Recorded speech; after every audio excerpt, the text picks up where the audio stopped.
बस किस पे रखना है? आत्म देव पे रखना है। फोकस कौन रखेगा? क्या फोकस कौन रखेगा? जीव रखेगा।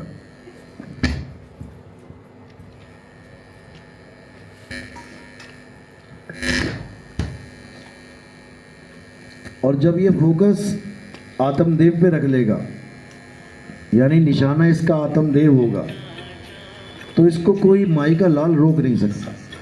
एक बार तीर को निशाना मिल जाए और तीर छूट जाए, फिर उसको कौन रोकेगा?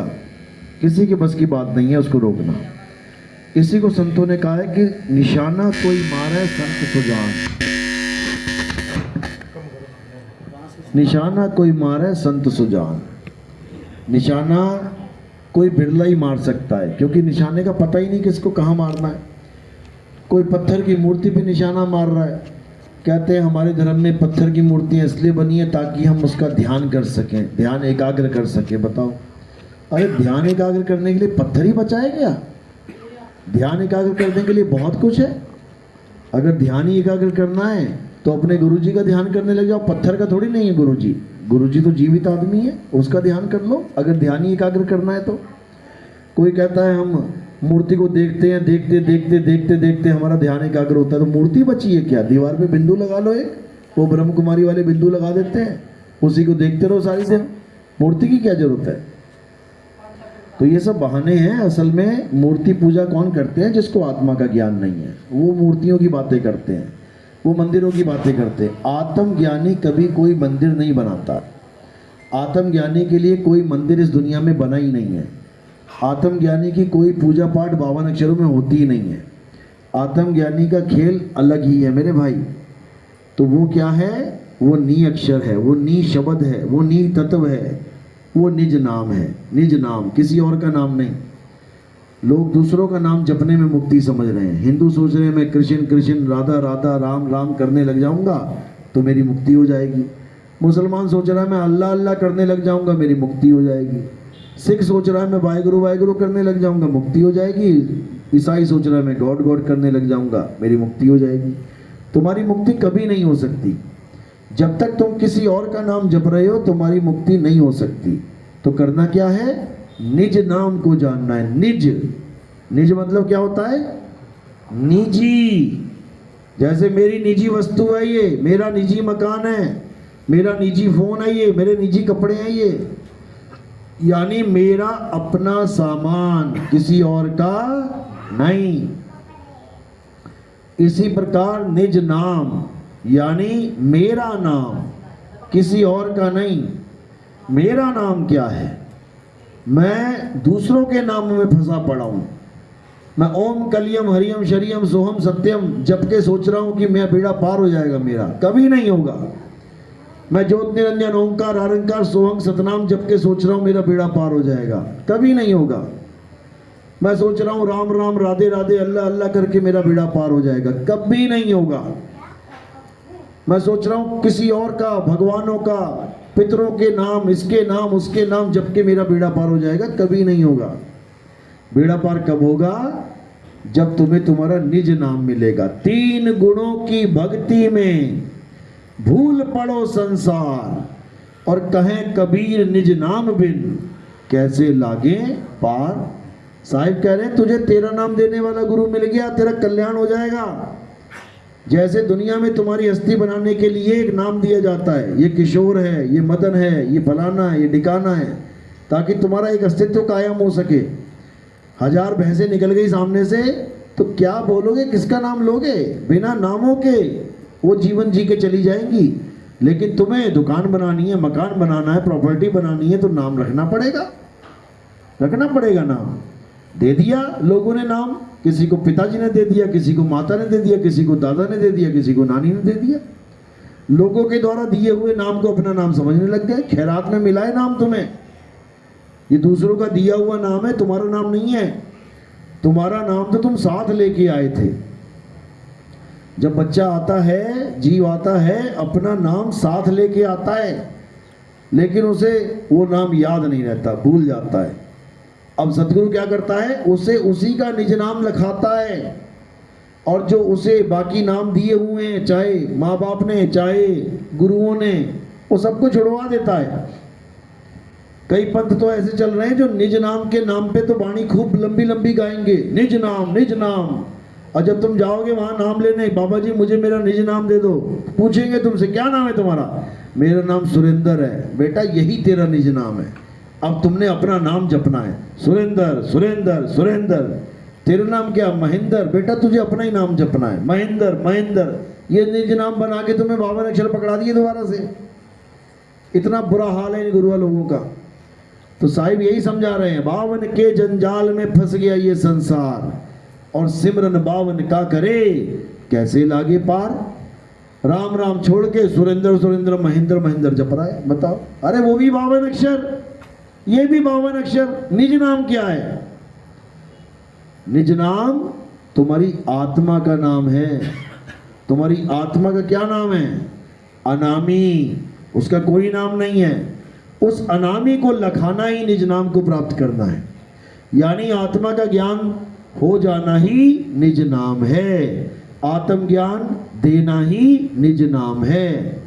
जल में मीन प्यासी मोहे देखते आवे हासी। आत्म ज्ञान बिना नर भटके। आत्म ज्ञान यानी निज नाम। निज नाम बिना नर भटके, कभी काबा कभी काशी। जल में मीन प्यासी मोहे देखते आवे हासी। इतना सा खेल है, लेकिन इस खेल को कोई समझ नहीं पा रहा। सब फाउल पे फाउल करते जा रहे हैं। जन्मों जन्म बीत गए यही फाउल करते करते। कोई नाम को समझ ही नहीं पाया कि नाम होता क्या है। कई बाबा लोग आप देखोगे, आगरा से चली गद्दी एक स्वामी जी महाराज की। कोई कहता है स्वामी जी महाराज ने 5 नाम दिए जयमल सिंह जी को। जयमल सिंह को 5 नाम दिए, तो वहाँ बाकी गद्दी वाले जितने हैं वो एक नाम क्यों जप रहे हैं? वहाँ पे सारे राधा स्वामी नाम जपते हैं, लेकिन ये 5 नाम लेके आ गए। चलो ठीक है, 5 नाम मिल गए। श्याम अस्थाना जी ने सावन सिंह महाराज से 5 नाम लिए। पंजाब से चले, हरियाणा पहुँचते पहुँचते वो 3 हो गए। सतपुरुष अकाल मूर्त शब्द स्वरूपी नाम लिए थे ज्योत निरंजन ओंकार आरंकार सोहंग सतनाम। नाम लिए थे 5 पंजाब से, और हरियाणा पहुंचते पहुंचते वो 5 के 3 हो गए। क्यों? ये सब 3-5 कर रहे हैं तुम्हारे साथ, इसी को 3-5 बोलते हैं। तो ये नाम बदलते नहीं है जो इन्होंने बदल दिए, 5 छोड़ के 3 पकड़ लिए। क्यों? क्योंकि हरियाणा में कबीर साहब का प्रचार ज़्यादा था, पंजाब में कबीर साहब का प्रचार कम है। पंजाब में ये 5 नाम ज़्यादा चलते हैं, लेकिन जब हरियाणा में घुसोगे तो कबीर साहब की वाणियों में लताड़ा जाता है। लताड़ेंगे कबीर साहब तुम्हें। 5 नाम की आशा में सर्वस्व मूल गवाया। ये ओंकार निरंजन रानकार ये सब काल के नाम है, ये सब बता रखा है वाणियों में। तो श्याम अस्थाना जी ने सोचा भैया विरोध हो जाएगा तगड़ा वाला, क्योंकि हम ये नाम देंगे और यहाँ पे सारे ज्ञानी पुरुष बैठे हो, कहेंगे बेवकूफ़ बना रहा तू हमें। उसने क्या किया? नाम ही बदल दिए। क्या नाम रख दिए? सतपुरुष अकाल मूर्त शब्द स्वरूपी राम। जपवा दिया। बताओ, अरे शब्द स्वरूपी राम का भेद बताओ। क्या है शब्द, क्या है स्वरूप, और कौन है राम? इसका भेद पता लगना चाहिए, तब मिलेगा शब्द स्वरूपी राम। जपना थोड़ी नहीं है। जैसे एक पंथ चल रहा है परेकानंद, उसमें नाम क्या दिया जाता है? कहते हैं ये दुनियावी आनंद तो झूठा है, वो असली आनंद तो परे का आनंद है। तो नाम क्या दे दिया सबको? जपो परे का आनंद। अब लगे पड़े सारे परे का आनंद, परे का आनंद, परे का आनंद।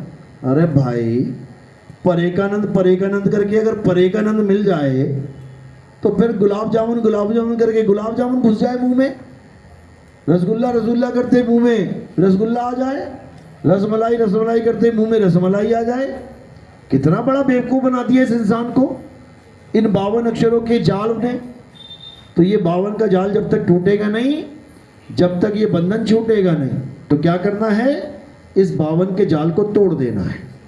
ये 52 का अक्षर देने वाले यही काल के दूत हैं। तो कहते हैं 52 अक्षर जीव आधारा, आदि अक्षर जीभ्या से न्यारा। वाही को सत सिमरण कहिए, सिमर सिमर नर उतरो पारा। कहते हैं 52 अक्षर जीव आधारा, ये 52 अक्षर जीवा का खेल है, इसको छोड़ दो। और आदि अक्षर जीभ्या से न्यारा। वो जीव से न्यारा है, वो आदि है, अनंत है, तो उसको जानना है। तो कहते जो नर पड़े बावन के फेरा, सो नर जानो काल के चेहरा। जब बावन का टूटे डोरा, सहजे छूटे काल झकोरा। फिर नहीं आए फिर नहीं जाए, सार शब्द में रहे समाए। फिर तुम्हें वो ज्ञान हो जाएगा जो मीराबाई को हुआ, फिर तुम्हें वो ज्ञान हो जाएगा जो रविदास जी महाराज को हुआ। फिर बाकी संतों की तरह तुम भी बोलोगे, पायो जी में नाम रतन धन पायो, वस्तु अमोलक दी मेरे सतगुरु। फिर ये नहीं बोलोगे मुझे 52 अक्षरी नाम दिया, वस्तु अमोलक दी मेरे सतगुरु, कृपा कर अपनायो, पायो जी में नाम रतन धन पायो। अब अमोलक वस्तु क्या है? इस दुनिया में एक ही वस्तु है जो अमोलक है, बाकी सब बिक चुकी हैं। आदमी तक बिक गया, किडनियां बिक गई, आंखें बिक गई, दिल बिक गया, हड्डियां बिक गई, लीवर बिक गया, गुर्दे बिक गए, सब बिक गया। एक चीज नहीं बिक रही है, और वो है सबके पास। क्या नहीं बिक रही है? आत्मा नहीं बिक रही है। कोई ये नहीं कह सकता बहन 10 लाख रुपए दे, ले ले और अपनी आत्मा दे दे, ले ले ये दे दे। ये क्या लेने देने की चीज ही नहीं है, वो लेने देने की चीज ही नहीं है। सब घट रहा नाम भरपूर, वो नाम है। आत्मा का नाम नाम है, आत्मा सत्य है, इसलिए वो सतनाम है। बात खत्म हो गई। आत्मा सत्य है, आत्मा का मतलब है नाम। नाम को आत्मा कहते हैं। नाम कब रखा जाता है बच्चे का नाम? जब उसमें नाम हो तभी तो नाम रखोगे। नाम ही नहीं है उसमें, आत्मा ही नहीं है, शरीर पैदा हो गया, आत्मा नहीं है, रखोगे बच्चे का नाम? नाम उसी का रखा जाता है जहां पे नाम हो। जब तुम स्कूल में थे, छोटे बच्चे थे, तब जो किताबों के ऊपर, कॉपियों के ऊपर जिल्द चढ़ाते थे, स्टिकर लगाते थे, स्टिकर पे क्या लिखा होता था? नाम। यानी पहले से लिखा है वहां पे नाम। अब तुम्हें अपना नाम बताना है, राजेंद्र, महेंद्र, धीरेंद्र। अब ये नाम किसका है?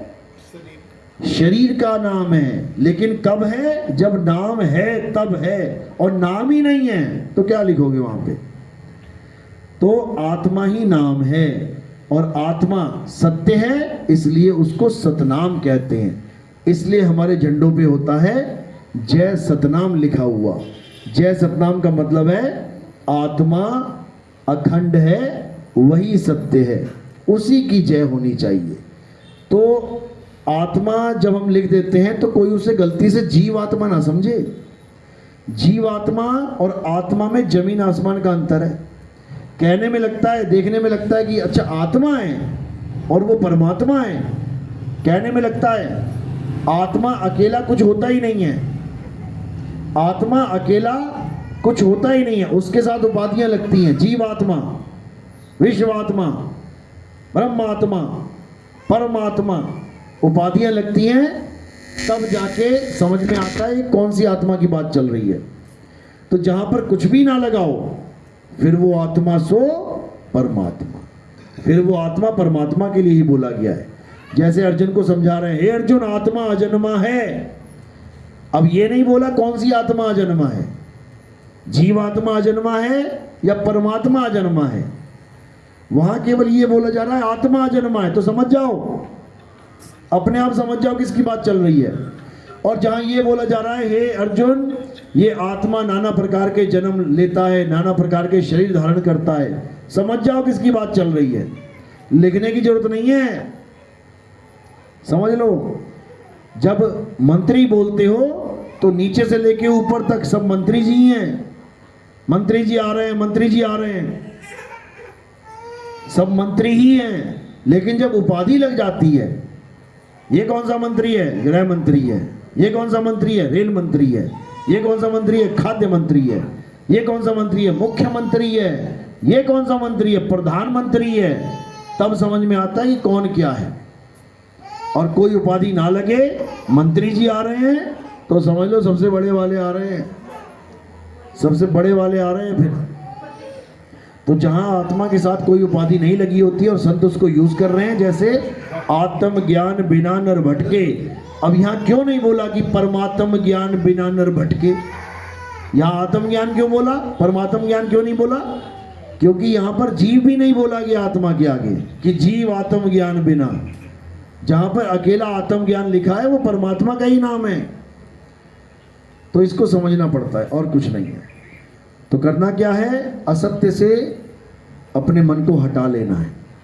ये काया माया झूठ है, ये माँ बाप भाई बहन रिश्ते नाते झूठ हैं। तुम्हें लग रहे हैं कि तुम्हारा बेटा, तुम्हारी माँ, तुम्हारा चाचा, तुम्हारा मामा, मेरा दोस्त, मेरा यार, ये सब खेल किसका है? लेन देन का है। एक लेवा एक देवा दूतम, कोई किसी का पिता न पूतम। माता पिता कौन है? कर्जा ले रखा है उनसे उन लोगों ने पिछले जन्मों में। अब क्या कर रहे हैं? कर्जा वापस कर रहे हैं। बेटे की पढ़ाई में, बेटे की शादी में, बेटे को गाड़ी लेके दे रहे हैं। कर्जा पूरा करेंगे, निकल जाएंगे। बेटा कर्जा पूरा करेगा, निकल जाएगा। ये सब लेन देन के सौदे हैं। यहाँ कोई किसी का नहीं है। यहाँ तुम्हारे साथ केवल एक ही चीज़ है जो तुम्हें अमीर और तुम्हें गरीब बना सकती है, तुम्हें सुखी और तुम्हें दुखी बना सकती है, तुम्हें महान और तुम्हें नीच बना सकती है। और वो क्या है? तुम्हारे कर्म। तुम्हारे कर्म ही तुम्हारे सबसे बड़े साथी हैं।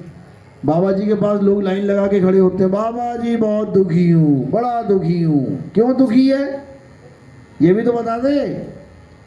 अरे बाबा जी आज तक मैंने कोई गलत काम नहीं किया, अरे मैंने किसी को दुख नहीं दिया, पर मैं सबसे बड़ा दुखी हूँ। क्यों दुखी है? क्योंकि पिछले जन्मों में तूने कसर भी नहीं छोड़ी, पिछले जन्मों में तूने सबकी हालत खराब की है, तो अब तेरी भी हालत खराब हो रही है। तो क्या करना है? भुगतना तो पड़ेगा। दे धरे का दंड है सब काहू को होए, ज्ञानी भोगे ज्ञान से अज्ञानी भोगे रोए। भुगतना तो पड़ेगा, लेकिन इसके साथ साथ क्या करना है? इसके साथ साथ कर्म सुधारने भी हैं, ताकि जब अगला फल मिले तो कड़वा ना मिले।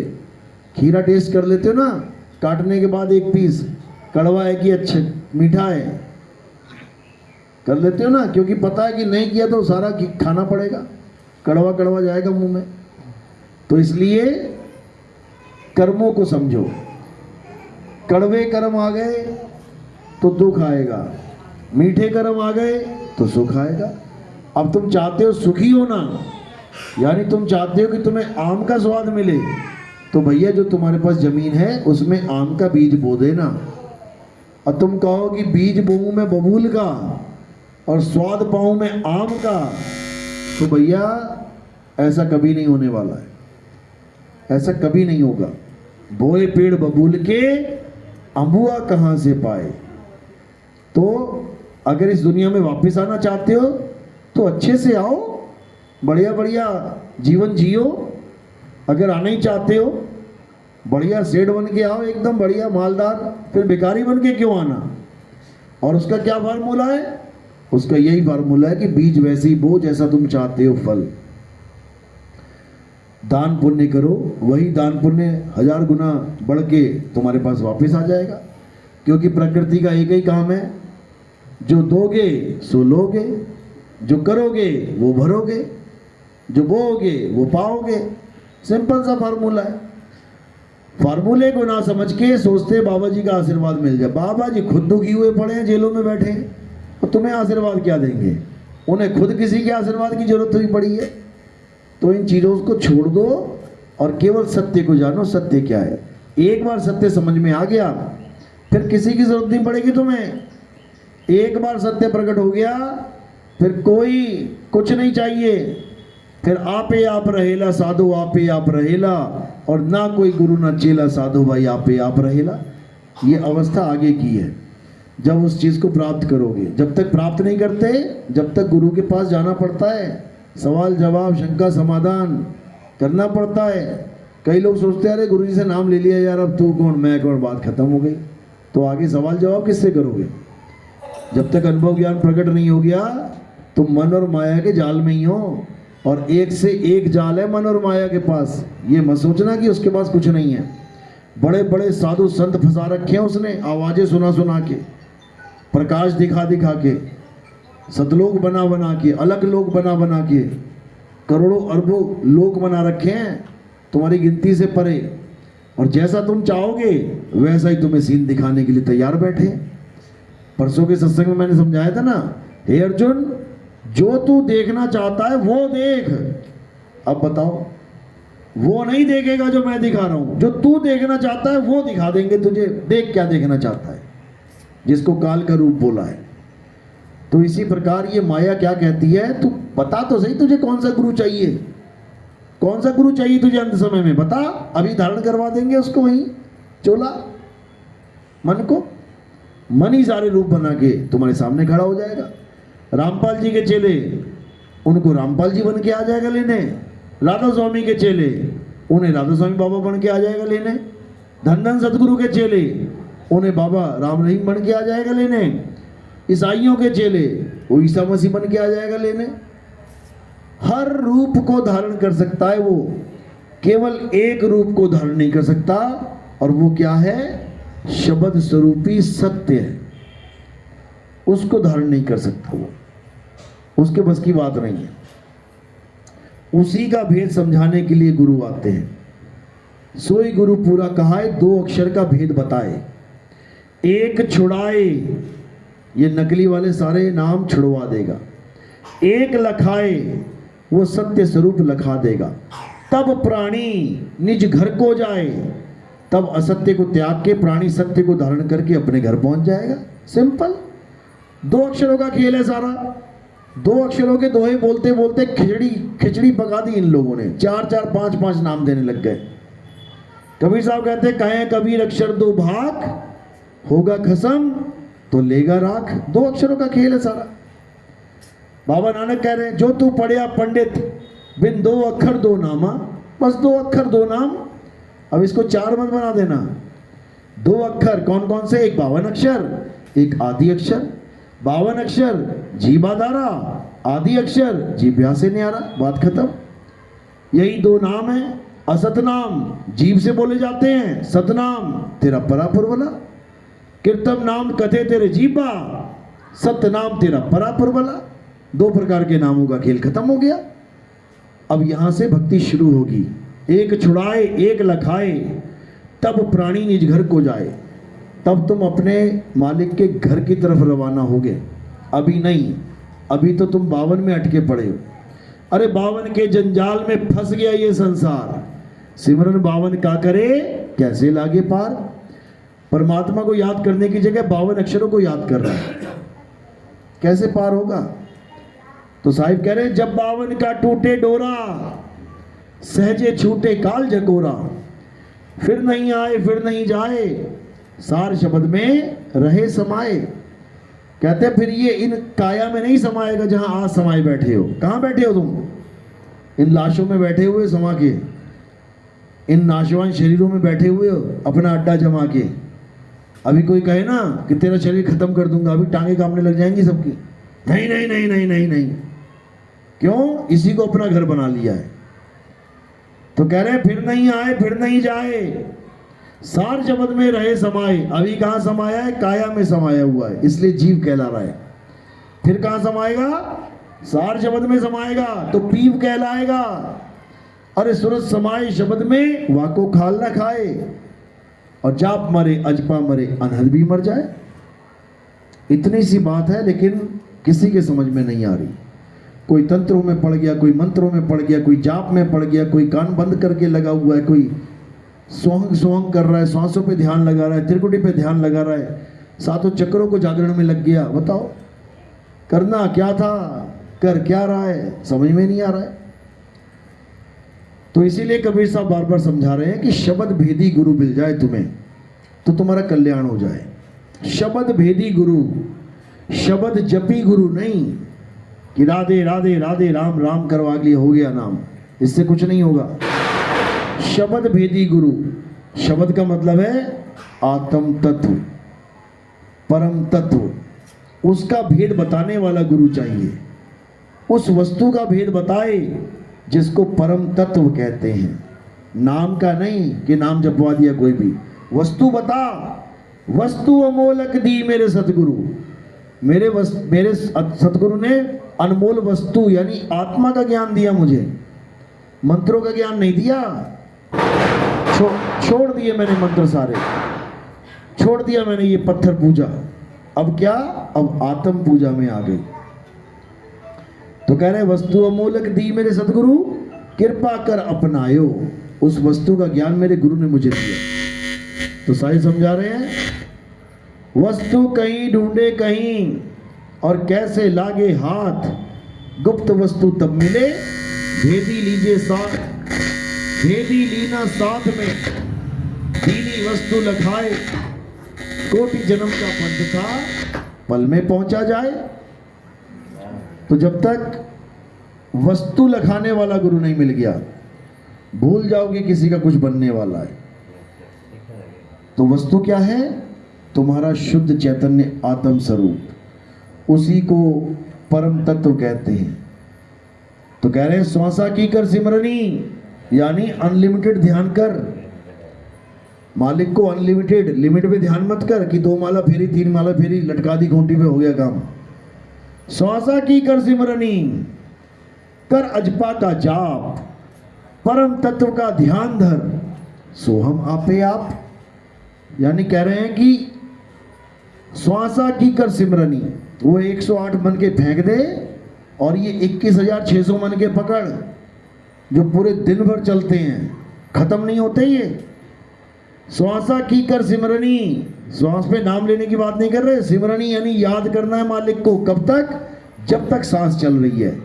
श्वास श्वास में नाम ले, व्यर्थ सांस मत खोए, ना जाने इस श्वास का आवन होए ना होए। अब ये दोहे सुना सुना के इन अजपा जाप वालों ने क्या कर दिया, ये जीव को सांसों में फिट कर दिया, इसी में उलझा रहे हैं। अरे श्वासा की कर सिमरनी, श्वासा पे नाम नहीं लेना है, सिमरनी बनानी है उसकी माला। श्वासा की कर सिमरनी, कर अजपा का जाप। अजपा होता है जिसको जपा नहीं जा सकता, यानी जप्पा के आगे लग गया आ, ज्ञान के आगे लग गया आ, तो हो गया अज्ञान, यानी विलोमार्थक शब्द है ये। तो अजपा क्या है, जिसको जपा ना जा सके। जाप क्या है, जिसको जपा जा सके। तो कह रहे हैं श्वासा की कर सिमरनी, कर अजपा का जाप। अब अगर अजपा का कोई जाप करेगा तो फिर अजपा रहा कहां वो, फिर तो जाप में आ गया। अजपा किसको बोला गया है, आत्मा को अजपा बोला गया है। आत्मा अजपा है, आत्मा कोई जप ही नहीं सकता। श्वासा की कर सिमरनी, कर अजपा का जाप, परम तत्व का ध्यान धर। ये जरूर कर सकते हो तुम।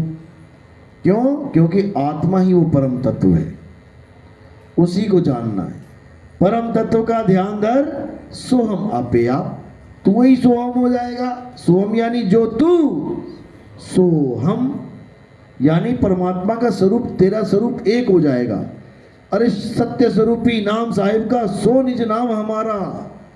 हम दोनों का एक ही नाम है, और हम दोनों का नहीं, सबका एक ही नाम है, क्योंकि वो नाम सबके घट में विराजमान है।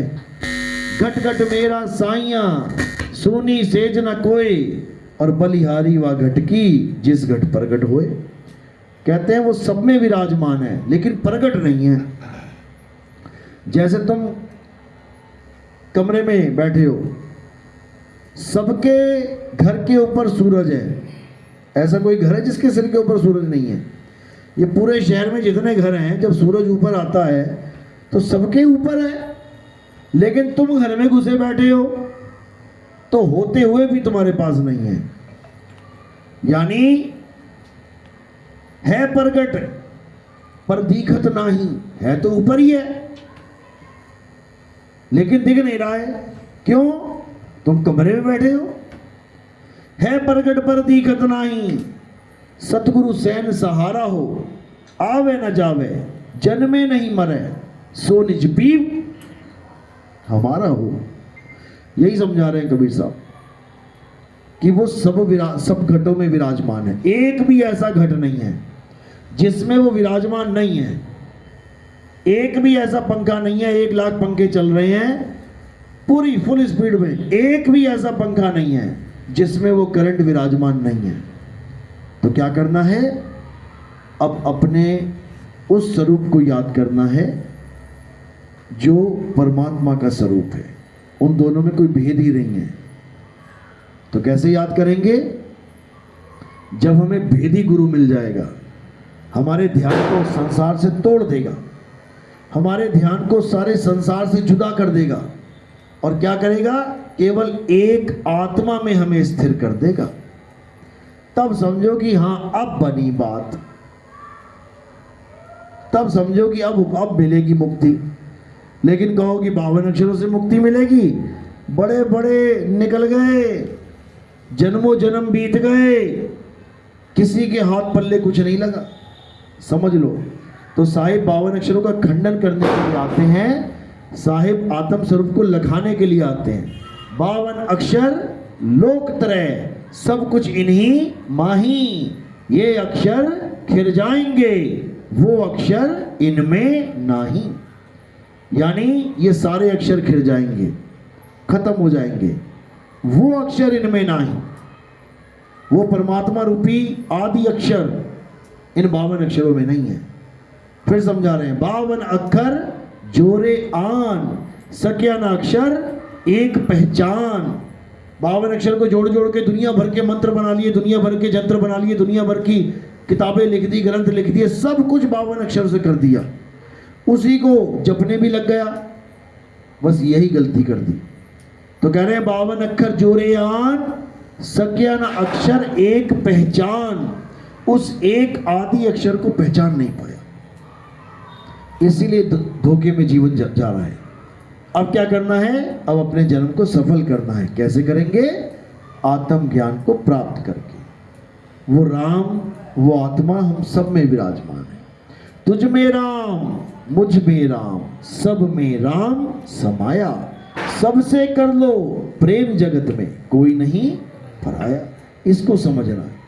उस राम को पूजना है जो सब घट मेरा साइया, सुनी सेज न कोई, बलिहारी व घट की जिस घट प्रगट होए। अब उस राम को पूजना है जो प्रगट होगा। गुरु को कीजिए दंडवत, कोटि कोटि प्रणाम, कीट न जाने भृंग को, गुरु कर ले आप समान। बिल्कुल सिंपल। अब ऐसा गुरु मिलना चाहिए जो हमें अपने समान बना ले, हमें जीव रहने ही ना दे, हमें पीव अवस्था का ज्ञान मिल जाए। बहुबंधन में बांधया एक बेचारा जीव, केवल छूटे आपने जो न छुड़ाए पीव। अब इस पीव को जानना है, तभी कल्याण होगा। साहिब बंदगी सतनाम। किसी का कोई सवाल है पूछ सकता है, क्योंकि नए भगत बहुत हैं आज, पुराने तो हमेशा होते हैं। कोई सवाल हो पूछ सकता है, कोई भी सवाल हो, किसी की कोई भी शंका हो, क्योंकि शंका का समाधान होगा तभी समझो कि आगे का रास्ता खुलेगा। नाम दीक्षा लेना अलग बात है, शंका समाधान करना अलग बात है।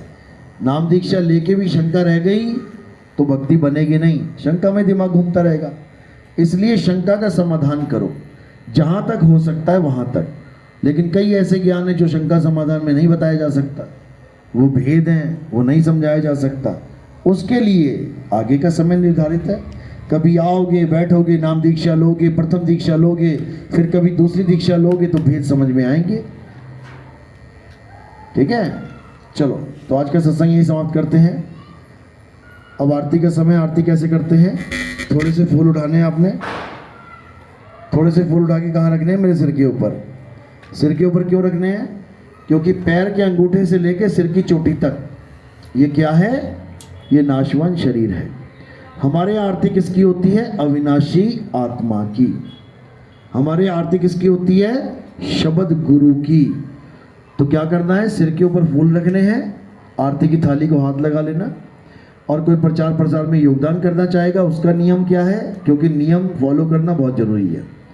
उसका नियम यह है कि पैरों में ही सेवा आनी चाहिए। सेवा का स्थान यानी माया का स्थान संतों के चरणों में बताया गया है। वो चरणों की दासी है। लोग गले में डाल देते हैं बड़े बड़े नोटों के हार अपने गुरु जी के, तो जिसके माया गल पड़ गई फिर उसको समझो बेड़ी पड़ गई, वो जेल में दिखाई देगा वो। चलो तो आज का सत्संग यही समाप्त करते हैं। बोलिए परमपिता परमात्मा की जय। सदगुरु बंदी छोड़ कबीर साहिब की जय। सभी संतों की सभी भक्तों की आज के आनंद की सकल हंस को बंदगी साहेब बंदगी सतनाम।